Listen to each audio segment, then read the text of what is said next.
संरक्षण क्षेत्रातील आत्मनिर्भर भारतची गरज लक्षात घेता त्याचबरोबर चीन, पाकिस्तान आणि दहशतवाद याचा एकत्रित 2.5 फ्रंट ऑफ वॉरचा खतरा लक्षात घेता आणि सोबतीलाच 21व्या शतकामधलं मॉडर्न वॉरफेअर आणि मागच्या काही काळामध्ये ज्या प्रकारचे जिओपॉलिटिकल चेंजेस म्हणजेच भूराजकीय बदल होत आहेत या सगळ्या गोष्टी एकत्रित लक्षात घेता 2026-2027च्या बजेटमध्ये संरक्षण क्षेत्रासाठी भरीव तरतूद होणं अपेक्षित होतं. त्याच अनुषंगानं तब्बल 8.17 लाख कोटी एवढी भरीव तरतूद संरक्षण क्षेत्रासाठी बजेटमध्ये करण्यात आलेली आहे, जी एकूण बजेटच्या साधारणतः 2.06% ऑफ जीडीपी एवढी आहे. मुळातच एकूण बजेटच्या साधारणतः 14% एवढी सर्वात जास्त तरतूद ही संरक्षण क्षेत्रासाठी या बजेटमध्ये करण्यात आलेली आहे. या एकूण बजेटपैकी साधारणतः 2.1 लाख करोड एवढी भरीव तरतूद ही कॅपेक्स म्हणजेच कॅपिटल एक्सपेंडिचरसाठी करण्यात आलेली आहे. अशा प्रकारच्या कॅपिटल एक्सपेंडिचरच्या माध्यमातून संरक्षण क्षेत्रामधलं मॉडर्नायझेशन म्हणजे अत्याधुनिकीकरण करण्यासाठी याचा खूप मोठा फायदा भारताच्या सुरक्षा व्यवस्थेला होणार आहे.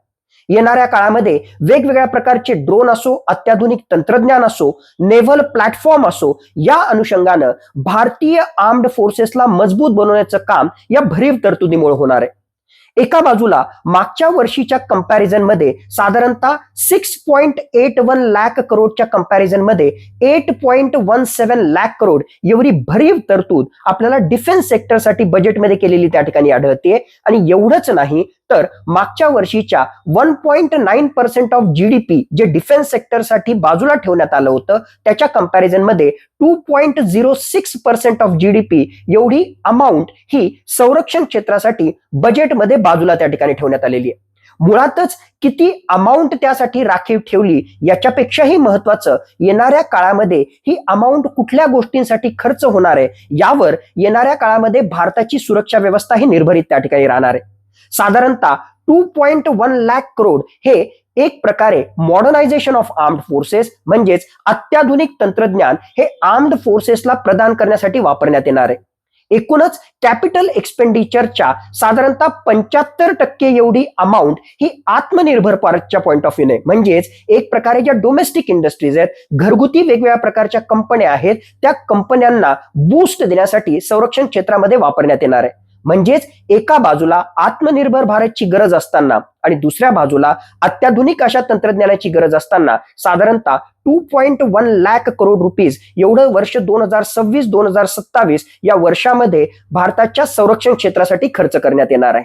मागच्या वर्षीच्या कंपॅरिझन मध्ये नक्कीच हा आकडा वाढलेला आहे, पण अजून सुद्धा साधारणतः आपल्या एकूण जीडीपीच्या 2.5 ते 3% जीडीपी हा आपल्या डिफेन्स सेक्टरसाठी संरक्षण क्षेत्रासाठी खर्च व्हावा असा अपेक्षित आहे.